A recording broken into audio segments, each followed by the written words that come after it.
Hi there, and welcome back to the workshop on what's a very warm British summer evening. It's about 29 degrees in here, which is hot for us, to say the least.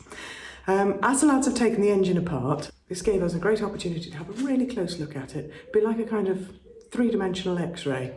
We'll be able to see inside, underneath, round and behind pretty much everything.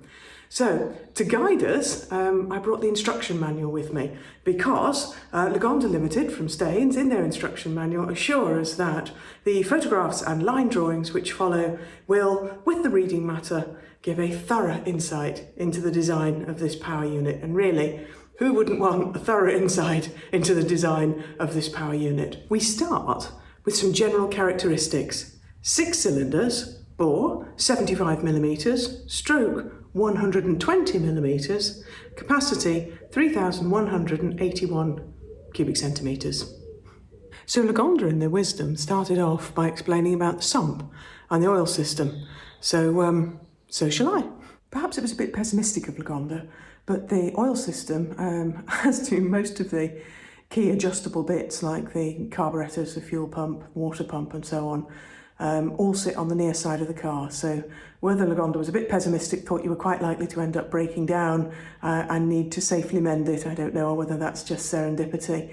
The later 4.5 litre engine is switched around and the exhaust sits on the passenger side, on the near side, and the carburetors, magnetos and steering's always on that side, but the carburetors and magnetos sit on the offside. So astonishingly, the sump holds 3.5 gallons of oil. Now, I know it's not a good idea to run out of oil. That is a huge amount of oil by modern standards.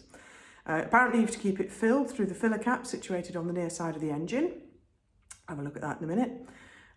The cap consists of a spring-loaded cover with a knurled boss, a quarter turn of which releases the cap. The dip rod or indicator forms part of the cap, and there's a little marked line on the dip rod. The oil level should never be lower than halfway between high and low positions on the dipstick. I'm minded to think that would really have mattered in those days. Little and often is a good motto in the replenishment of oil. Lagonda Limited, Staines. The oil pump is situated on the near side of the engine on the camshaft centre cover plate, and it's positively driven by the camshaft through skew gearing. So to explain all of this a bit further, as you can see the cover plates are off and you can see the camshaft in behind. This right here is the worm gear that drives the oil pump. So basically as the camshaft goes round, my understanding is that it then drives this shaft, which is what works the oil pump. The inside of the pump is so simple as to require very little explanation. A diagrammatical sectional view of the pump is shown below. The oil pump operates as follows. Oil is sucked in at the port 4 by the rotor 1 and delivered to the outlet port 5. As the engine speed increases, the more oil is delivered by the pump, with sufficient force to lift the relief valve piston 6, allowing surplus oil to travel along the channel 9 and return through channel 10 to the suction side of the pump. It will be noted that the spring tension of the release valve can be regulated by the screw 11. This tension is correctly adjusted before the car leaves the works and should not need further attention. Works, incidentally, is spelt with a capital W, the works. Okay, so this here is the oil pump, and if I try and connect everything up to what's in the diagram, then the oil entry port, which is marked as number 4 in our diagram, is here. So the oil goes in through here. This here is the cover plate which the oil pump sits on. So the oil goes in there, and then what it does is it's pumped round. So pumped up round here, through there, and away off into the engine over here. But if there's too much pressure, then what will happen is the pressure builds up and it opens this relief valve here. And that will then allow the oil to come back round in here. And we can't actually quite see the pipes there, but basically it comes back round in here and into there. This is section 11 on the diagram. This is section 6 just here, which we can't see inside. The pipe, the return pipe here, is section 7, marked up number 7. And then the oil delivery port, as marked on the diagram as number 5, is here. But here's the thing, this here is my single favourite Lagonda part I've found so far. Just look at that. Do you know, it's almost like a piece of jewellery. You could put that on a chain and wear it round your neck to the opera and be admired. Quite right too. Anyway, that's not what you're supposed to do with these. This obviously belongs on the magnificent power unit it was built for. But just isn't that beautiful? Directly attached to the pump is a filter. Suction from the pump draws oil from the sump through this filter and then through the body of the pump. Air leaks must be avoided. I think there's a bumper sticker in there. The oil is forced by the pump through an external pipe to the mechanically operated pressure cleaner, situated on the front near side engine arm. Passing through the cleaner, the oil is then fed back to a distributor pipe on the side of the crank chamber, which connects with the internal piping that feeds all the main bearings, and from them, the connecting rods. The pressure cleaner referred to consists of a body with a sludge pit in which is mounted a cylindrical cartridge, consisting of a number of hollow discs. Between each disc, a small scraper is fitted to clear away any dirt or foreign matter. The cleaning operation is continuous and automatic, the disc turning through a few degrees each time the accelerator pedal is depressed. Oil that exudes from the top rockers flows into the camshaft tunnels, and as soon as it reaches a predetermined height, it returns into the timing case, lubricating the chain. The circuit of the oil is now complete. Yeah, this here is the suction filter. The oil is drawn up from the sump through the suction filter and from there on into the oil pump. So this little connector here, I believe, is what attaches to the oil pump there. And finally, as they say in all the best current affairs programmes, this is the oil filler. So this sits on top of the sump, like that. And then this here is the filler, and that then sits in there like that, and the whole lot sits vertically. And so that's a quick rundown of some of the key parts of the oil system. And as you can see, it's all very simple. Actually, in all seriousness, it is all very simple, but elegant nonetheless. The heart of any engine are the block and the cylinder head, and the instruction manual starts off with some general information. The 6 cylinders are monoblock and cast to form the upper half of the base chamber. The sump, chain case and cover, flywheel guard and engine arms are aluminium. The balanced crankshaft runs in 7 pressure die-cast bronze shell bearings. Numbers 1, front end, and 4 and 7 are peculiar to themselves. Numbers 2, 3, 5 and 6 are interchangeable prior to bedding in. The oil feed to the main bearings is by a gallery pipe cast integrally with the cylinder block and which is cross-drilled to each bearing. The crankshaft is suitably drilled to supply each connecting rod big end. Each journal is hollow and provided with detachable plugs to facilitate cleaning. The front end of the crankshaft is keywayed to take the main chain driving sprocket and dynamo driving coupling. Now, I can't help but mention the state of these 2 cylinders. The book has a specific bit on the subject of decarbonising, and I can't help feeling that somebody somewhere should have read that bit. So, pinking is generally accepted as a first sign that an engine requires decarbonising. Pistons should then in turn be brought to the top of the stroke and carefully scraped, the carbon dust being wiped away and not carelessly forced down the side of the piston. Now I can see that this engine has at some point been painted red. That red paint hasn't survived very well and it's come off, so I do wonder if it was original. My understanding is that Lagonda engines were generally painted either black or green, or in some sources grey. But the one thing I haven't found any sign of is red, although I gather that was quite popular for racing cars at the time, so it might be that somebody, wishing to do it up, has pimped their ride and painted the engine in red paint, which is now flaking off. We had the sump off the bottom of the engine, so we can see just what's going on underneath here. So this is utterly fascinating. I haven't seen this before. So this here is crankshaft. Now, that is the bottom of the cylinder that we were looking up a minute or two ago. Let's just see if we can get the focus on that. There we go. And that bolts to a cup that I'll show you a bit in a minute, and connects it to the crankshaft to this. And then we can see this one is already still on it. So this was made 90 years ago, before the Second World War, before telephones were common or electricity, and somebody built this extraordinary piece of equipment. So this is the flywheel, and then if we look that way, you can look back along underneath the car and see what's going on. There's the big cross member. I've got a lot of work to do here. And I've got some utterly horrible work to do there to get whatever that is off the bottom of the car.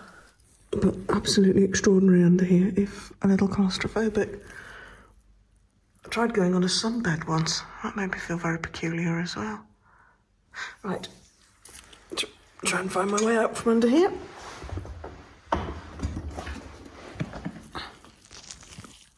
Incidentally, I will just say, I'm very proud of this. Made with my own fair hand, some glue, an old bit of carpet and some casters I found lying around. Very useful and quite comfortable. Lying around under the car with the floor out also gave me a whole different perspective. Just look at the steering wheel and pedals. As the camshaft rotates, each tappet and pushrod is in turn lifted, and so the valve rockers are operated. There is no adjustment to the lower tappets, but the overhead valve tappet is provided with an adjustment permitting correct clearance to be given between the rocker arm adjusting ball and the valve thimble. If it is suspected that one or more of the tappets require adjustment, it is possible to determine which should be attended to by merely resting the finger on each tappet in turn when the engine is ticking over. Those tappets which have excessive clearance can be located by pressing the fingers on the tappet, which has the effect of silencing the noise. To adjust the clearance, it is only necessary to slack off the hexagon nut which locks the adjusting screw, and the screw can then by screwdriver be adjusted to give the desired clearance. A hardened ball forms part of the pushrod at the bottom end, this ball working in a hardened cap in the tappet.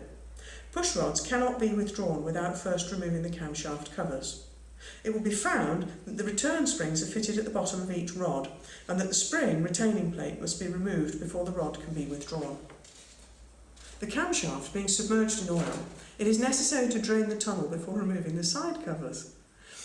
Of course, when reassembling, every care must be taken to ensure that the plug is again screwed home into its normal position and the outer plug replaced, after which half a gallon of engine lubricating oil should be poured over the rocker gear, and this will again prime the camshaft tunnel. The upper end of the pushrod is provided with a hardened cup, and a standard half-inch ball is interposed between the cup and the corresponding cup in the rocker.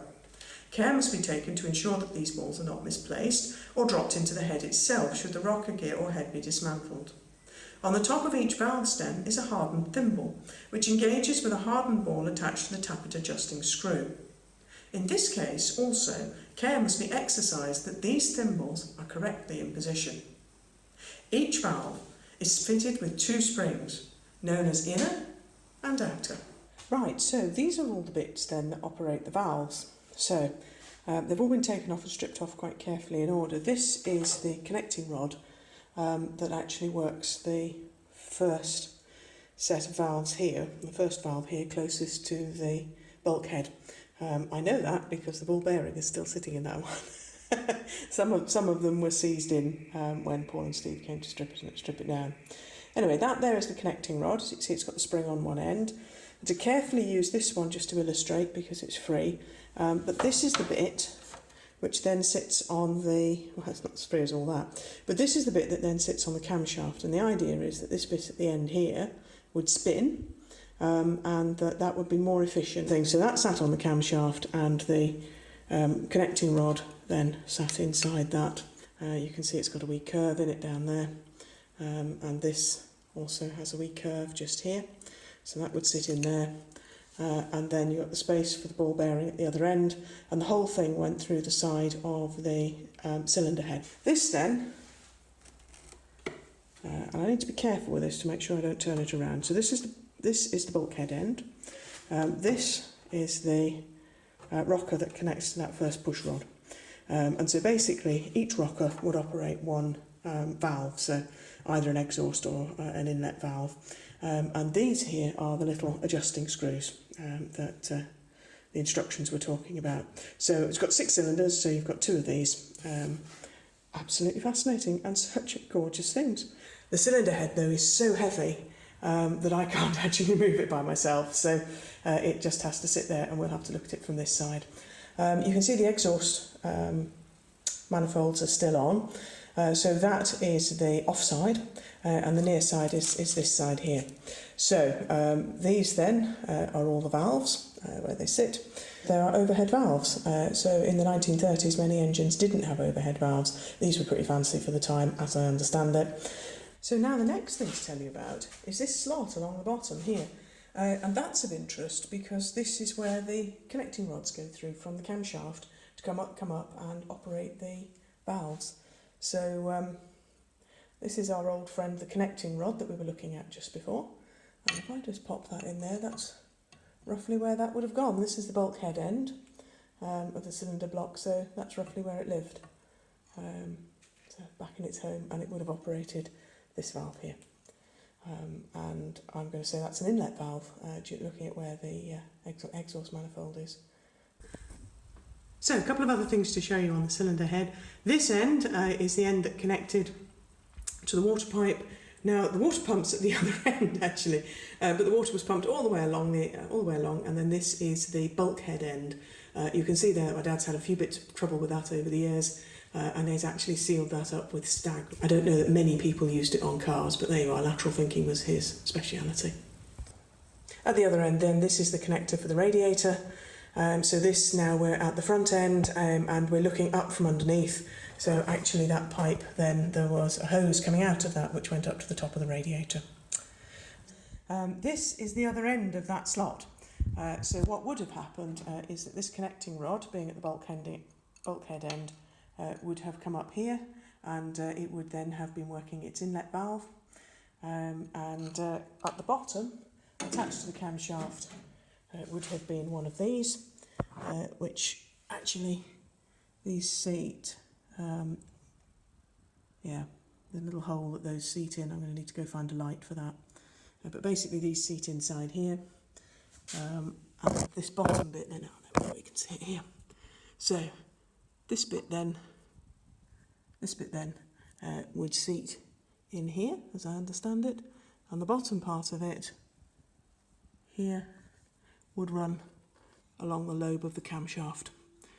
So that's my understanding of how that all fitted together. So basically, this connected to the connecting rod, it's at this end on the camshaft, it's sat in that hole, the connecting rod then sits in there.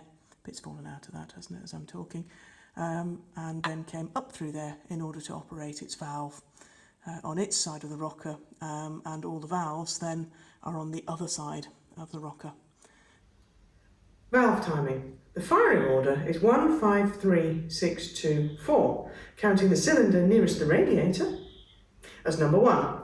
Consequently, this will be the order of the opening and closing of the valves. So that's 1, 5, 3, 6, 2, and 4.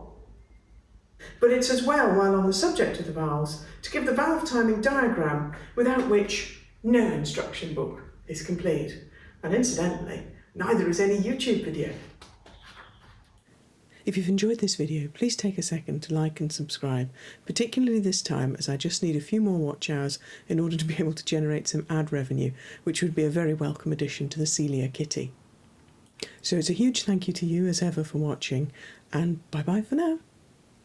It is 30 degrees in here this evening.